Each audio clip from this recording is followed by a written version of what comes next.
Yaşlanmak istemiyoruz, enerjik kalmak istiyoruz, güzel görünmek istiyoruz.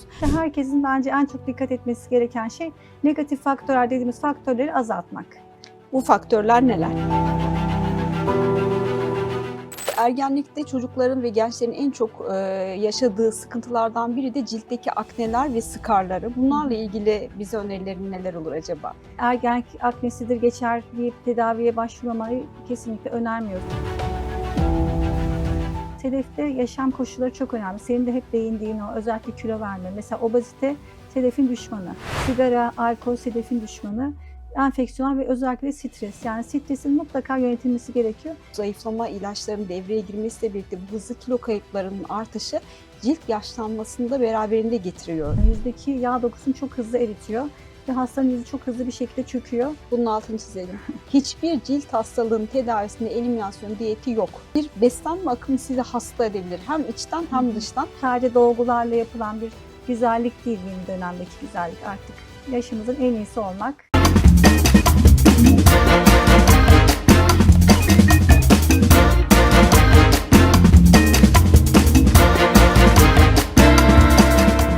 Bugünkü YouTube videomuz hepinizi çok yakından ilgilendiriyor. Anti-aging diyoruz, yaşlanmak diyoruz, kırışıklıklar diyoruz. İçeriden kendimizi besliyoruz ama dışarıdan acaba neler var? Hangi tür uygulamalar bilimsel? Evde kendi kendimize nasıl bu yaşlanmanın etkilerini azaltabiliriz? Yanımızda çok kıymetli hocaların hocası Profesör Doktor Ayşe Serap Karadağ var. Kendisi benim çok yakın arkadaşım olur. Aynı zamanda Gazi Üniversitesi Tıp Fakültesinden böyle 1. sınıftan 6. sınıfa kadar böyle omuz omuza Serap'ın notlarından çok yararlanmışızdır. Böyle çok güzel yazısı vardı kendisinin. Sınıfımızın en başarılı öğrencilerinden biriydi. Şimdi de ülkemizin en başarılı hekimlerinden biri. Serap'cığım hoş geldin diyorum. Hoş bulduk Ayşe'cim. Çok teşekkür ederim bu güzel takdimin için. Sen de her zaman çok böyle sınıfın en çalışkan, en önde giden öğrencilerinden biriydin. Yıllar sonra tekrar böyle bir platformda buluşmak benim için de çok mutluluk verici oldu. Canımsın. Sağ ol. Ön sıranın vazgeçilmez beşlilerinden, onlarından biriydi herhalde değil mi Gazi Tıp'ta? Şimdi Serap'cığım bugün gerçekten yıllar geçiyor ve hepimizin cildinde bazı değişiklikler oluyor. Kimimizde akne skarları kalıyor, rozesalar oluyor ya da işte böyle aynaya bakıyoruz, kırışıklıklar çıkmış. Birazcık daha canlı ve enerjik nasıl görünebiliriz diye düşünüyoruz. Bu konudaki bilgilerini bizimle paylaşır mısın? Aslında çok önemli bir konu Ayça'cığım gerçekten de. Şimdi hep böyle longevity üzerinde de duruluyor artık. Hani içeriden kendimizi nasıl yenileyebiliriz, nasıl yaşlanmayabiliriz ama dışarıdan da derimizi nasıl genç tutabiliriz? Çünkü derimiz yaşlandığı zaman ne kadar biz hani kendimize dikkat edersek edelim dışarıdan tabii ki yaşlı görünüyoruz. O yüzden ilk bakılan yer, ilk penceremiz deri olduğu için deri bakımı çok önemli. Hatta son yıllarda aslında derinin böyle ben kendi adıma da bunu hani gözlemliyorum.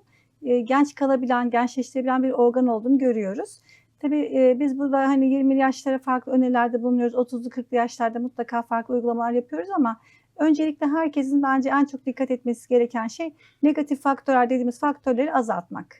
Bu faktörler neler? Bunlar neler? Öncelikle güneş. Tabii ki çok önemli bir konu. Özellikle küçük yaşlardan itibaren mesela ilk 20 yaş maruz kalan güneş çok fazla deriyi yaşlandırıyor. Deri kanserlerini arttırıyor. O yüzden aslında küçüklükten itibaren bir güneşten koruma bilincinin olması lazım. Bu hani böyle sürekli güneşten koruyucu sürme şeklinde değil de fiziksel korunmayla başlamak. Örneğin işte şapka takmak, güneş gözlüğünü takmak, ultraviyole indeksini takip ederek dışarıya çıkacağımız saatleri ayarlamak. Mesela telefonda bir aplikasyon var, ultraviyole indeksine bakabiliyoruz. 0-1-2 iken çok koruyucu sürmesek bile 3 ile 8 arası bizim için aslında güneşin en yoğun tehlikeli olduğu saatler oluyor. O kısımda mutlaka güneşten koruyucumuzu kullanmamız gerekiyor. 8'in üzerindeyse de dışarıya çıkmamak gerekiyor. Mesela bunu eğer rutin olarak yapabilirsek aslında güneşin o zararlı ışıklarından erken yaştan itibaren korunmuş oluyoruz. Güneşin en yoğun olduğu zamanlar evet ultraviyole indeksleri var ama hani herhalde hepimiz de bunu biliyoruzdur. 11 ile 2 arasında biraz daha dik geldiği için o saatleri biraz daha özen gösterebiliriz belki de. Serapcığım bu mesela güneş koruyucu kremler 20'si var, 30'u var, 40'ı var, 50'si var. Şimdi bir de 90'ı çıkmış galiba. SPF aslında hani sun protection faktör. Güneşe maruz kaldığımız zaman o işte minimal kızarıklık oluşturan bir süre var. Aslında onu kastediyor. SPF 30 dediğimiz zaman belki %96 koruyor. SPF 50 dediğimiz zaman %97-98 koruyor. SPF 90-100 isterseler 150 yazsın aslında çok da fark etmiyor. Yani SPF 30 ile 50 arasında çok az belki %1-2 fark var. Ama bizim için önemli olan şey SPF 30'un üzerinde olması. Ve tabii önemli olan güneşten koruyucunun mutlaka gün içerisinde özellikle yaz günlerinde sıcak zamanlarda tekrar böyle 2-3 saat aralıklarla. Şimdi negatif faktöre devam edersek bir tanesi güneş dedik, ikincisi sigara. Sigara gerçekten deriyi belki 10 yıl hızlı yaşlandırıyor. Ona çok dikkat etmek gerekiyor. Bir de evde iyi bir şekilde derimizi temiz tutmamız ve nemlendiricilerimizi kullanmamız gerekiyor. Deri bakımının yapılmaması, sigara içilmesi ve güneşten koruyucu kullanılmaması bizim için negatif faktörler. Bir taraftan da pozitif faktörler var. Bunlar da özellikle erken yaştan itibaren güneşten korunmaya dikkat etmek, ya koruyucu sürerek ya da fiziksel koruyucuları kullanarak. Yine özellikle 30'lu yaşlardan itibaren biz retinol kullanımını öneriyoruz. Bilimsel kanıtları gerçekten çok yüksek. Retinolle ilgili görüyorsunuzdur. Instagram'da da çok paylaşım dönüyor. Gerçekten deriyi özellikle kolajeni arttırarak yaşlanmasına karşı engelliyor. Gündüz yine C vitamini serumlar var. Bunlar da antioksidan özellikleri nedeniyle güneş ışınlarına zararlı etkilenen koruyup yine deri yaşlanmasının önlenmesine katkıda bulunuyor. Ve biz özellikle 30 yaşlardan itibaren de böyle düzenli kolajen artırıcı uygulamalar yaparak aslında derinin genç kalmasını sağlayabiliyoruz. Şimdi Serapcığım, gerçekten retinol, C vitamini, güneş kremleri, bunlar bizim için çok kıymetli bilgiler. Biz de görüyoruz sosyal medyadan ama bir türlü de cesaret edemiyoruz. O nedenle hekimimize danışarak bu tür kremleri kullanmakla demek bu kadar faydalıymış. Bunları kendi evimizde öncelikle yapacağız. Serapcığım, şimdi bu ergenlikte çocukların ve gençlerin en çok yaşadığı sıkıntılardan biri de ciltteki akneler ve skarları. Bunlarla ilgili bize önerilerin neler olur acaba? Şimdi ergenlikteki akne şu an dünyada en sık gören ilk 10 hastalık arasında geçiyor. Gerçekten çok karşımıza çıkıyor ve bir grubunda ne yazık ki skar bırakıyor. O yüzden de hani ergenlik aknesidir geçer deyip tedaviye başvurmamayı kesinlikle önermiyoruz. Bazı ebeveynler ne yazık ki bunu yapıyor. Çünkü özellikle akneler skar bıraktıkları zaman o skarlar sadece yüzde değil, kalpte de derin izler bırakıyor. Biz bunun çok şahit oluyoruz. Hedefimiz aslında akneler skar bırakmadan güzel bir şekilde tedavi etmek. Akne zaten medikal olarak tedavi edilebilen bir hastalık. Dermatolog kontrolünde düzenli bir tedaviye giderse hastalar gayet iyi bir şekilde sonuç alıyoruz. Ama tedavide gecikirsek veya bazen akneler çok şiddetli ve derin çıkabiliyor. Derin çıktığı zaman da derin izlere neden oluyor. Peki izler çıkınca ne yapıyoruz? Orada da tabii ki hani teknoloji son derece ileri düzeyde ama biraz uğraşmak gerekiyor. Yani bir skar hastasıyla biz bir yolculuğa çıkıyoruz. İşte altı iğneli radyo frekans sistemi, tilyum lazer, özellikle fraksiyonel karbondioksit lazer veya erbium-yak lazer gibi güçlü cihazlarımız var. Bunları uygulayabiliyoruz. Zaman zaman subsizyon yapıyoruz, peelingler yapıyoruz ve düzenli birkaç seans uygulama sonrası da skarları belli oranda düzeltebiliyoruz. Ama hedefimiz ilk başta akneler skar bırakmadan iyi bir şekilde medikal tedavide düzeltmek. O nedenle yani özellikle ergenlik yaşındaki çocuklar sivilceleriyle boğuşurken ne diyoruz? Bunlar büyüyünce geçer deyip bunu ertelemiyoruz. Çünkü orada yapacağınız medikal tedavi, gerçekten bu konuda çok güçlü tedaviler var. Dermatoloji doktorunuzun kontrolünde bunları kullanarak skarlaşmadan bunu hani her hastalıkta olduğu gibi erken tanı ve tedavi diyoruz aslında. Evet. Peki bunlar skarlaştı. Bu durumda ne yapıyoruz? İşte bu durumda hastalarımız özellikle mesela akneler çok kırmızılık bırakıyorsa bu skar gelişme riskin olacağını gösteriyor. Biz tedavi altındayken erken dönemde cihaz uygulamalara başlıyoruz. Mesela altın iğneli radyo frekans çok da sevilen, popüler bir yöntem. Onunla ben kendi klinik pratikimde 2 ayda bir uygulamalar yapıyorum. Özellikle şiddetli skarlarda kış dönemi fraksiyonel lazer yapıyoruz. Ve tekrarlayan 3-4 seanslık uygulamalar gerekiyor. Somon DNA tedavisi yine son zamanlarda çok popüler. Onunla da yine skar dokusunda belli oranda düzelme sağlıyoruz. Bazen de böyle çok fazla çukur oluyor. Dolgularla destek olmamız gerekiyor.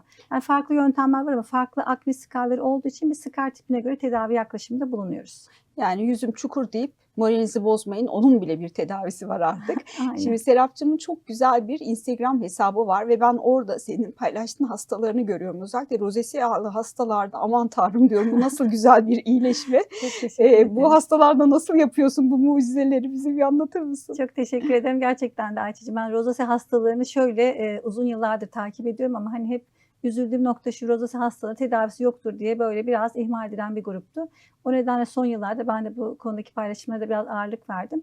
Şimdi rozasya gerçekten tedavi edilebilen bir hastalık ama kişinin kendi genetik yapısı damar çatlatmaya uygun olduğu için, Demodex dediğimiz parazitleri çoğaltmaya uygun olduğu için bu hastaların kronik bir şekilde takibi gerekiyor. Ben tedaviye yaklaşırken önce güzel bir medikal tedavi veriyorum. İyi bir medikal cilt bakımı yaptırıyoruz hastalarımıza. Yine özellikle hastaların evde kullanacağı koruma tedbirleri ve cilt bakım ürünleri son derece önemli. Yıkamaları gereken işte temizleyiciler, böyle özellikle çay ağacı yağı içeren temizleyiciler var bitkisel. Bu parazitleri yok eden formda. Nemlendirici ve güneşten koruyucu hep rozasya hastalarına uygun olması gerekiyor. Medikal tedavilerini hastalar bir 5-6 ay kadar yapıyorlar. Ondan sonra da koruma tedavisine geçiyoruz. Koruma tedavisiyle belli aralıklarda hastalar belli şeyleri uygulayarak aslında bu iyilik hallerini devam ettirebiliyorlar. Eğer damar çatladıysa da mutlaka lazer tedavisi yapıyoruz. Yani rozase'de ben hep şunu söylüyorum. Lazer tedavisi kozmetik bir işlem değil, tedavinin parçası. Çünkü o damarlar orada kaldıkça, kızarıklık atakları oldukça ciltte tekrar o parazitler artarak hastalıkta alevlenmeler yapıyor. O yüzden mutlaka biz tedavi lazer tedavilerini ekliyoruz. Orada da şu an çok ileri teknolojiler var elimizde. İşte bir tarafta BB lazer var, bir tarafta damar lazerlerimiz var, KTP lazer, endiyak lazer.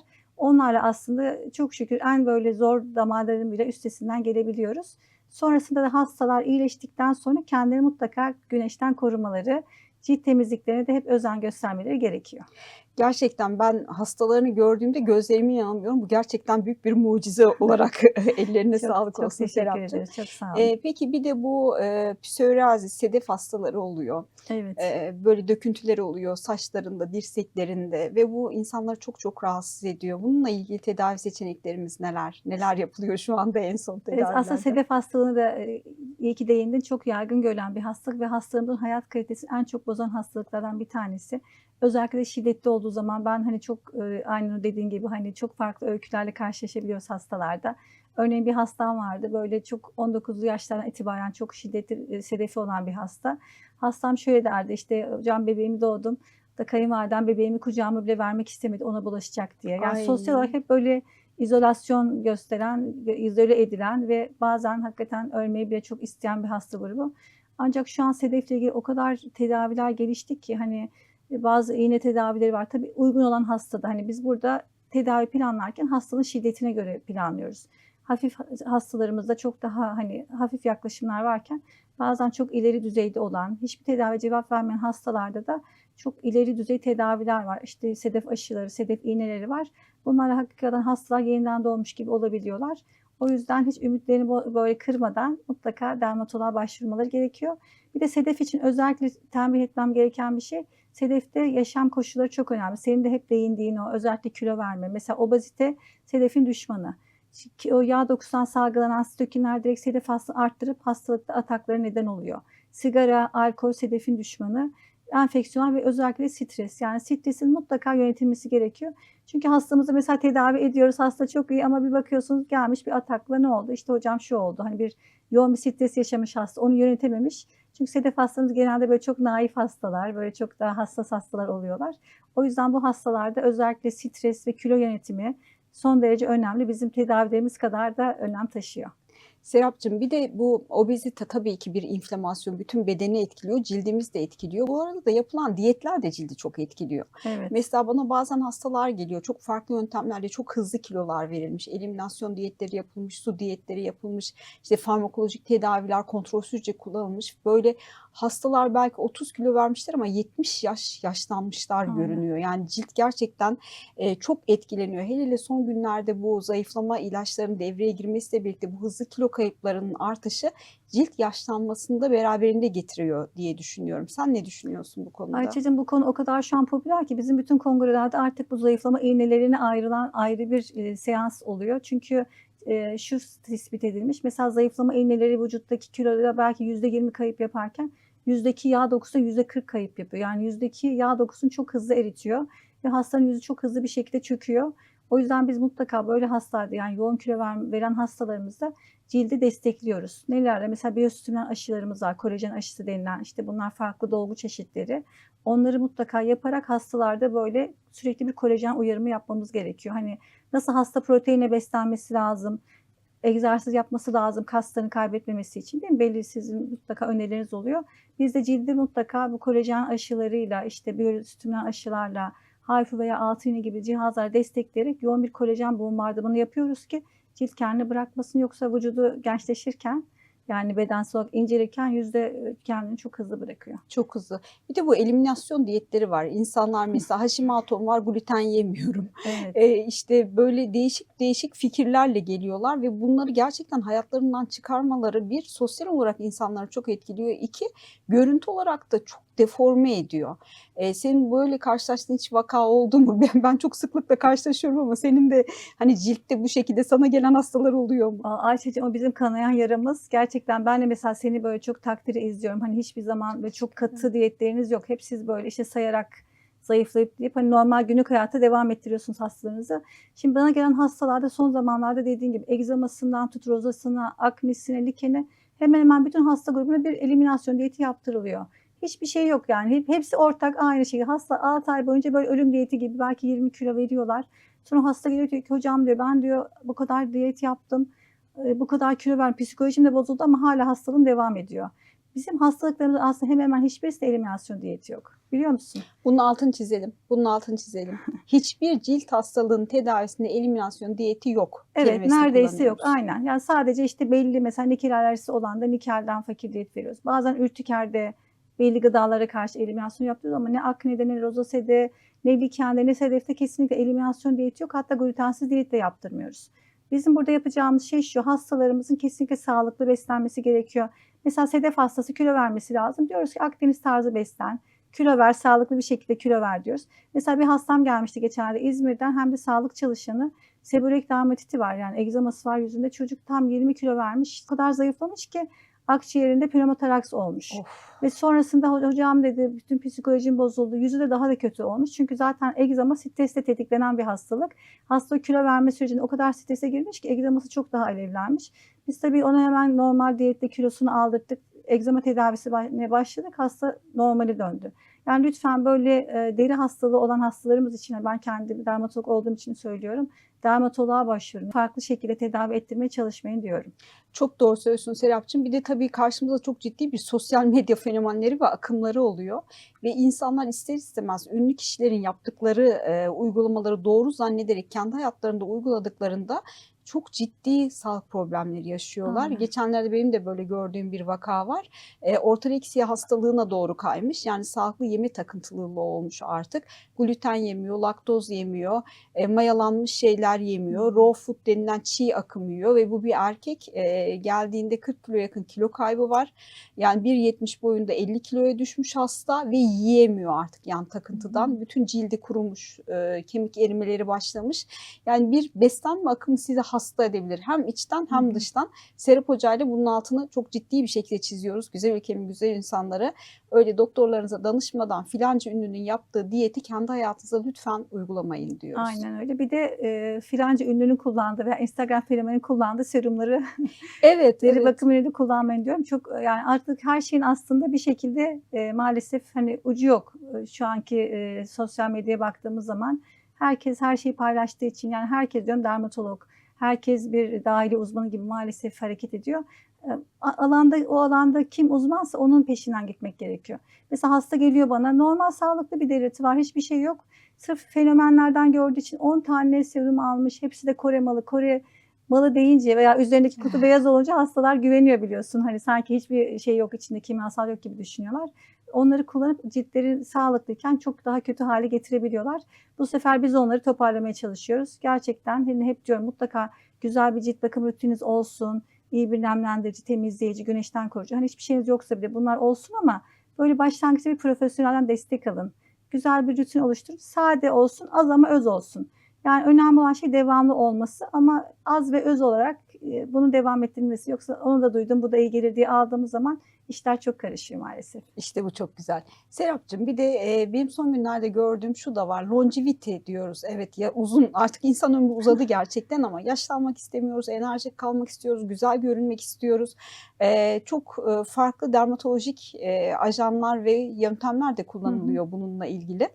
Son günlerdeki en trend olan ya da en sağlıklı ve bilimsel olan yöntemler neler? Şimdi bizim longevity bir hani kişisel korunma, evdeki kısım işte güneş kremi ve gerçekten retinol, düzenli bir iyi bir cilt bakımı, ama cihaz bazlı veya bu özellikle cilde uyguladığımız mesela somon DNA gibi içerikler şu an rejeneratif tıpta gerçekten devrim yaratmış durumda. Yani buradaki olay şu, hani böyle çok sürekli olmasa da belli aralıklarda, örneğin 6 ayda bir yaptığımız uygulamalar. Bunlar derideki kolajeni arttıran çeşitli lazerler olabilir, altın iğneli radyo frekans olabilir, yılda bir sefer fraksiyonel lazer olabilir. Bunlarla biz cilde aslında bir kolajen bombası yapıyoruz ve cilt 6 ay boyunca o yaptığımız işlemin etkisiyle kolajeni arttırarak hep daha iyi kalıyor. Mesela somon aşısı şu anda çok popüler. Belki sizden de takip ediyorsundur. Hani Kore'de böyle ortaya çıkan bir rüzgar var. Bence bu güzel bir rüzgar oldu. Çünkü bilimsel olarak mesela somon aşısıyla ilgili o kadar çok veri var ki altını dolduruyor, onu hak ediyor. Burada da yine düzenli yapılan, hani krem olarak değil de özellikle iğneli uygulama, mesela mezoterapi şeklinde belli düzende yapılan uygulamalarla cilt gerçekten çok daha genç hale gelebiliyor. Harikasın. Yani bu gerçekten o kadar tıp kendini yeniliyor ve bilim her gün farklı bir noktalara gidiyor ki en doğru bilgileri de en güncel bilgileri de Serap hocamızdan alıyoruz bu arada. Bilimsel yaşayabilmek yani hani halktan duyduğumuz ya da komşumuzdan, arkadaşımızdan duyduğumuz bilgiler değil, bilim adamlarından duyduğumuz bilgileri aslında hayatımızda uygulamamız gerekiyor. Bu açıdan verdiğin bilgiler bizim için çok kıymetli. Çok çok teşekkür Çok ediyoruz. teşekkür ederim. Ben mesela buradaki bir yaklaşımı da söylemek istiyorum. Mesela eskiden hani hep deri ancak böyle dolgularla güzelleştirilirdi. Hani sadece bir dolgu yapılırdı yıllık belli oranda. Sonra baktılar ki yüzlerde bir dolgu yorgunluğu oluyor. Artık bu şu anda yani yeni dönemde dünyada bunun hiçbir şeyi kalmadı, modası kalmadı. Artık hep rejeneratif tıp yani yenileyici tıp. Yani kendimizin normal doğal görüntüsünü bozmadan daha iyi haline getirmek. Hem yüzümüzü hem bedenimizi hem sağlığımızı. Bu şekilde olduğu zaman hem insanlar psikolojik olarak çok daha sağlıklı kaldıklarını hissediyoruz. Hem de abartıya girmeden ciltleri gençleşebiliyor. Ruhen daha iyi hissedebiliyorlar. Yani hani korktuğumuz gibi sadece dolgularla yapılan bir güzellik değil yeni dönemdeki güzellik artık. Yaşımızın en iyisi olmak. İşte bu da. Evet. Bir de tabii bu uygulamaları ben çok genç yaşta çocukların yaptığını görüyorum. Neredeyse bütün suratlar birbirine benziyor. Dudak dolguları. Evet. Hatta geçen bir hastaneye gitmiştim de oradaki sekreteryadaki hatun kişi botoks yaptırmış yüzüne. Ya 25 yaşında dedim bu ne botoksu böyle, bir de orada da izler kalmış, kaşının biri aşağıda biri Ah yukarıda ya. filan. Ondan sonra sen dedim bence bir dermatologla bunu konuşman lazım. Bir de tabii bunu yapan çok farklı güzellik merkezleri de olabiliyor hekimin kontrolünde olmayan. Kesinlikle. Bu botokslara ya da bu tür işlemlere kaç yaşında başlamak gerekiyor sence? Ayça'cığım genelde ben botoksu 30 yaş üzeri öneriyorum. Botokstaki hedef de şu aslında hani burada şimdi cilt normalde kasılıyor. Kasıldıkça kırışıklıklar oluşuyor ya. Botoksun hedefi o kasılmaları azaltarak kırışıklıkların ciltte kalıcı hale gelmesini engellemek. 30'lu yaşlardan itibaren 6 ayda bir yapıldığı zaman botoksun istediğimiz verimi alabiliyoruz. Yani kırışıklıklar tam oturmamış oluyor. Tam oturduktan sonra yani 50'li yaşlardan sonra yaptığımız zaman botoks hiçbir zaman tamamen o istenilen düzelmeyi yapmıyor. Burada bir de şu önemli, gerçekten iyi bir noktaya değindin. Sağlık merkezi hastaların botoks yaptıkları yerler, işte dolgu yaptıkları yerlerin mutlaka hekim kontrolü olan yerler olması gerekiyor. Çünkü piyasada Sağlık Bakanlığı'nın ruhsatı olmayan çok fazla botoks var ve onlar maalesef çok ciddi komplikasyona neden olabiliyor. Canım Serapcığım çok güzel bilgiler verdin. Çok çok teşekkür ediyoruz. Kıymetli vaktinden ayırdın, geldin bize. Güzel ülkemin güzel insanlarını en doğru bilgilerle buluşturdun. Bilimi takip edin, bilimden ayrılmayın. Ben de kendi YouTube kanalımda güzel ülkemin en iyi hekimlerini, en doğru bilgileri sizlerle paylaşmak için elimden geleni yapıyorum.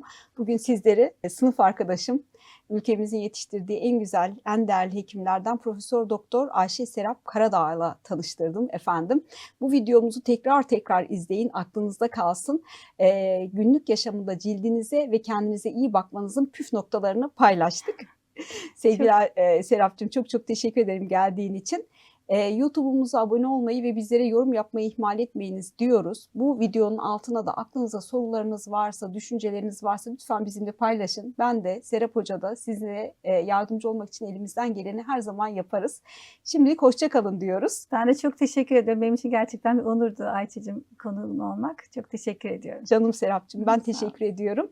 En güzel bilgilerle, yepyeni videolarla hep sizlerdeyiz. Sizleri çok seviyoruz. Hoşça kalın diyoruz ama yine de bizimle kalın diyoruz. Bu video hep yayında. Böyle gün içerisinde dönüp açıp seyredin. Anlaştık mı? Hoşça kalın.